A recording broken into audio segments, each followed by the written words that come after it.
లల్లు ముదిరాజ్ సొంత లాభం కోసమే పార్టీ మారిండు. ఇప్పుడు కాంగ్రెస్ లో టికెట్ లాబింగ్ చేస్తున్నారంట. గ్రేటర్ హైదరాబాద్ లో బీఆర్ఎస్ పార్టీకి సంబంధించి చాలా మంది నాయకులు ముదిరాజ్ కమ్యూనిటీ అధ్యక్షుడిగా ఉన్నారు కదా, ముదిరాజ్ల కోసం మీరు ఏం చేసినారు?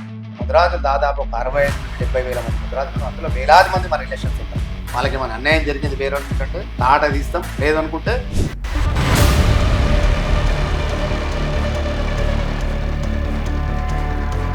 త్వరలో కొత్తగా ఫౌండేషన్ పెడదామని అనుకుంటున్నారంట. నిజంగా సర్వీస్ చేయాలన్నా దీని వెనక ఏమైనా డబ్బులు సంపాదించాలన్న ఆలోచన ఏమైనా ఉందా? ఎల్ఎల్ఎం ఫౌండేషన్ నేను తొందరలో స్టార్ట్ చేయాలనుకుంటున్నాను. ఏంటంటే ఎవరెవరికి ఏదైనా నిజంగా వాళ్ళకి అవసరాలు ఉన్నాయో తెలుసుకొని అలాంటి వాళ్ళకి ధర్మం చేయండి. ఆ పుణ్యం మీరు చనిపోయినప్పుడు కంపల్సరీ వస్తుందని నేను అనుకుంటున్నాను.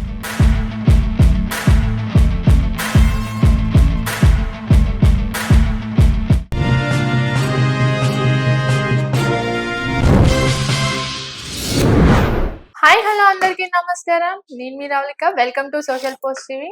ఈరోజు మీ ముందుకు ఒక స్పెషల్ గెస్ట్ ని తీసుకొచ్చాను నేను. సో ఇప్పుడంటే సోషల్ మీడియాలో ప్రతి ఒక్కరు పాపులర్ అయి ట్రెండ్ క్రియేట్ చేసుకొని ట్రెండ్ అవుతున్నారు. కానీ సోషల్ మీడియా స్టార్టింగ్ స్టేజ్ లో ఉన్నప్పుడే ఆయన ట్రెండ్ ని క్రియేట్ చేశారు. ఫ్యాన్ బేస్ కూడా చాలా ఎక్కువ. సో ఇప్పటికే అర్థమైంది అనుకుంటే ఆయన ఎవరో. అంతేకాదు ఎంతో మందికి సర్వీస్ చేస్తూ పొలిటికల్ గా ముందుకు వెళ్తున్న లల్లు ముదిరాజ్ గారు ప్రస్తుతం అంతా ఉన్నారు. ఆయనతో ఈరోజు స్పెషల్ ఇంటర్వ్యూ. హాయ్ సార్, నమస్తే. నమస్తే మేడం. లల్లు ముదిరాజ్ సొంత లాభం కోసమే పార్టీ మారిండు. ఇప్పుడు కాంగ్రెస్ లోకి వచ్చి కూడా టికెట్ లాబింగ్ చేస్తున్నారంట. నామినేటెడ్ పోస్ట్ కి లాబింగ్ చేస్తున్నారంట. అన్ని అయిపోయింది కదా మేడం. మన 35 పోస్ట్ ఉండే అన్ని అయిపోయింది. నేను ఏ ఒక్క రోజు కూడా మీరు గుర్తుపెట్టుకోండి, నేను ఏ ఒక్క రోజు కూడా ఏ రోజు మినిస్టర్ కలిసినా చూపించండి, ఎమ్మెల్యే కలిసినా చూపించండి, రేవంత్ రెడ్డి అన్న కలిసినా. రేవంత్ రెడ్డి అన్న పిసిసి అధ్యక్షునిగా నియమితులైనప్పుడు ఈ తెలంగాణ రాష్ట్రంలో అన్నెంబడ దాదాపు ఒక 7-8 నెలలు నేను తిరిగిన. నేను కాంగ్రెస్ పార్టీలో గత 32 సంవత్సరాలు కాంగ్రెస్ పార్టీ, నేను షెడ్యూల్ వేసుకుని 32 సంవత్సరాలు కాంగ్రెస్ పార్టీ జెండా పట్టిన. డి నరసింహరావు తాత, నంది ఎల్లయ్య వీళ్ళు ఉన్నప్పుడు అప్పటి జమానాలోనే నేను కాంగ్రెస్ పార్టీ జెండా పట్టి కాంగ్రెస్ పార్టీలో ఉన్నాను నేను. అయితే హఠాత్తుగా బీఆర్ఎస్ పార్టీలో కొన్ని రకాలుగా భయభ్రాంతకు గురి చేసి బీఆర్ఎస్ పార్టీలో పోవడం జరిగింది. ఒక 3 సంవత్సరాలు ప్రాణం పెట్టి పనిచేసినాం. కాకపోతే ఏంటంటే మనకు ముద్రాజు ఇంపార్టెంట్ ఇవ్వలేదు కాబట్టి మళ్ళీ కాంగ్రెస్ పార్టీకి గూటికి రావడం జరిగింది. కాంగ్రెస్ పార్టీలో అంతకుముందు చేసిన ఉన్నా కాబట్టి మన గూటికి మనం రావడం జరిగింది. పదవులే కావాలనుకుంటే నేను ఖచ్చితంగా ప్రతి ఒక్కరి దగ్గర తిరిగేసి నేను కాగబట్టి నాకు ఇది కావాలి అది కావాలని చెప్పేసి ఇప్పుడు నామినేట్ పోటీ కంపల్సరీ నాకు ఇవ్వాల్సిందే. నాలాంటి వ్యక్తికి ఇవ్వకుంటే ఇంకెవరికి ఇస్తారు? పక్క ఇంటి గడ గల్లీలో ఈ గల్లీలో ఉంటే పక్కింటి వాళ్ళు కూడా గుర్తుపట్టారు. అలాంటి వాళ్ళకి నామినేట్ పదవులు ఇచ్చారు అంటే నేను లాభింగ్ చేయలేదు, నేను అడగలేదు, నేను పోలేదు.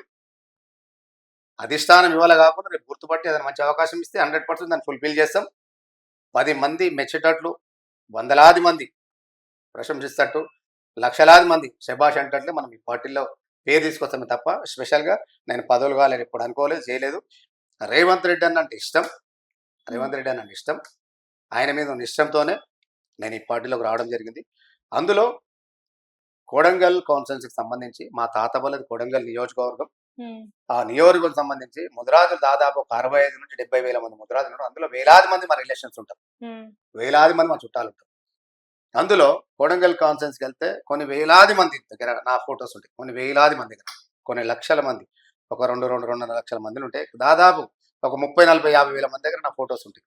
అంటే ఏంటంటే కులమే కాకుండా అన్ని వర్గాలకు సంబంధించిన వాళ్ళు నన్ను గుర్తుపడతారు, ఇష్టపడతారు. కాబట్టి ప్రతి ప్రోగ్రామ్స్ ఉన్నా ఏమున్నా ఈ పండుగ ఆ పండుగ ఏ పండుగ నేను రిలేషన్ వస్తుంటా. తెలంగాణ రాష్ట్రం మొత్తం కాబట్టి తెలంగాణ రాష్ట్రంలో 117 నియోజకవర్గాల్లో దాదాపు ప్రతి నియోజకవర్గం నుంచి ఒక 50,000 నుంచి 80,000 మంది నా లాలాపేట లల్లు ముదిరాజ్ అన్న పేరుతో గుర్తుపడతారు. అంతకంటే ఇంకేం కావాలి మేడం? ముదిరాజ్ కమ్యూనిటీ అధ్యక్షుడిగా ఉన్నారు కదా, ముదిరాజ్ల కోసం మీరు ఏం చేసినారు? ముదిరాజుల గురించి ఏం చేసినామంటే మేడం, నేను ఏమంటున్నానంటే ముదిరాజు కమ్యూనిటీకి సంబంధించి ఎవరికైనా ఏదైనా డిస్టర్బ్ అయింది, ఎవరికైనా అన్యాయం జరిగింది, కొన్ని ఆడపిల్లని చిడాయించారు, మా కమ్యూనిటీకి సంబంధించి ఎవరైనా ఏమన్నా న్యూసెన్స్ చేస్తారు, వెంబడే రియాక్ట్ అవుతాం. ఖచ్చితంగా అక్కడ ఏదన్నా పెద్ద ప్రాబ్లం అయితే ఇక్కడ నుంచి మనం వెళ్తాం, నా కుటుంబాన్ని పరామర్శిస్తాం. వాళ్ళకి ఏమైనా అన్యాయం జరిగింది వేరే నుంచి అంటే వాళ్ళని పట్టుకుంటాం, నిలదీస్తాం, తాట తీస్తాం. లేదనుకుంటే డిపార్ట్మెంట్ దగ్గరికి వెళ్తాం. ఏసీపీ ఉండని, సిఐలు ఉండని, ఎస్ఐలు ఉండని మా దగ్గర కూర్చుంటాం. ఇగో ఇది న్యాయం చేయండి, వీళ్ళకి అన్యాయం జరిగింది, ఇట్లా న్యూసెన్స్ చేస్తారని చెప్పి మనం చెప్పించుకుంటాం, చేసుకుంటాం. దాంతోపాటు ఇవాళ కులాన్ని గురించి మేము పనిచేస్తున్నాం కాబట్టి ముదిరాజ్ కమిటీ గురించి పనిచేస్తున్నాం కాబట్టి నేను దాంతోపాటు ఖచ్చితంగా కులం అందరు కూడా మంచి టైటిల్ ఏదైనా కూడా ఇప్పుడు వాకిటి శ్రీహరన్ ఉన్నాడు, ఎమ్మెల్యే ఉన్నాడు, మినిస్టర్ డిక్లేర్ అయిపోయింది, వాళ్ళు మినిస్టర్ ఇస్తాడు, నీలం మధు ఉన్నాడు కాంగ్రెస్ పార్టీలో. తర్వాత ఈ పార్టీ కాకుండా వేరే పార్టీలకు సంబంధించి కూడా మా ముదిరాజ్ సంబంధించి పెద్దలగాలు చాలా మంది ఉన్నారు. ఎవరి పని వాళ్ళు ఖచ్చితంగా ముదిరాజ్ కమ్యూనిటీ గురించి చేస్తారు. ఖచ్చితంగా ముదిరాజ్ కమ్యూనిటీకి కాంగ్రెస్ ప్రభుత్వంలో పెద్ద పీట వేస్తారు. మళ్ళీ 5 సంవత్సరాల వరకు ముదిరాజులకు కంపల్సరీ కాంగ్రెస్ పార్టీలో న్యాయం జరుగుతుంది. కాంగ్రెస్ పార్టీలో ఇంకా 5 మందికి వచ్చే ఎలక్షన్ల వరకు ఇంకా 5 మందికి ఎమ్మెల్యే టికెట్లు ఇస్తారు. అందులో ఖచ్చితంగా ముదిరాజుకు సంబంధించి 2 ఖచ్చితంగా మంత్రులు ఉంటారు. ఖచ్చితంగా అది కాంగ్రెస్ పార్టీలో సాధ్యమవుతుంది కాబట్టి మేము కాంగ్రెస్ పార్టీకి ఇంపార్టెంట్ ఇస్తూ యావత్ తెలంగాణ రాష్ట్రంలో ముదిరాజులందరూ కూడా కాంగ్రెస్ పార్టీ వైపు ఉన్నారు, కాంగ్రెస్ పార్టీ వెంబడి ఉంటారు. ఇప్పుడు మీరు రెగ్యులర్ గా సర్వీస్ చేస్తున్నారు, మళ్ళీ త్వరలో కొత్తగా ఫౌండేషన్ పెడదామని అనుకుంటున్నారంట. నిజంగా సర్వీస్ చేయాలన్నా దీని వెనక ఏమైనా డబ్బులు సంపాదించాలన్న ఆలోచన ఏమైనా ఉందా? ఇప్పుడు మేడం నేను ఏమంటున్నంటే ఫౌండేషన్ అంటే మేము ఇప్పుడు కాదు, ఏ నాలెడ్జ్ లేనోడు గల్లీలు ఉన్నాడు ఎవడు గుర్తుపట్టినాడే ఇలా వాళ్ళ పేరు మీద ఒక ఫౌండేషన్ పెట్టేసి 4 వీడియోలు చేసేసి ఏదో నాకు ఫండ్స్ వస్తే తినడము పొదుపు పెట్టడం అట్లాంటివి జరుగుతూ ఉంటాయి. నేను చేయాలంటే నాకు దగ్గర దగ్గర 10, 12 ఏళ్ళు 13 ఏళ్ళ కింద నేను మార్కెట్లో లాలాపేట లల్లు ముదిరాజ్ అని చెప్పేసి సోషల్ మీడియాకి సంబంధించి నేను మంచి పాపులర్ వైరల్ ఉన్న వ్యక్తిని నేను. అలా నేను ఏమాత్రం చిల్లర లెక్కలు చేయాలనుకుంటే మనం ఎప్పుడో ఏదో చేస్తాం. నాకు అలాంటి ఆలోచన లేవు.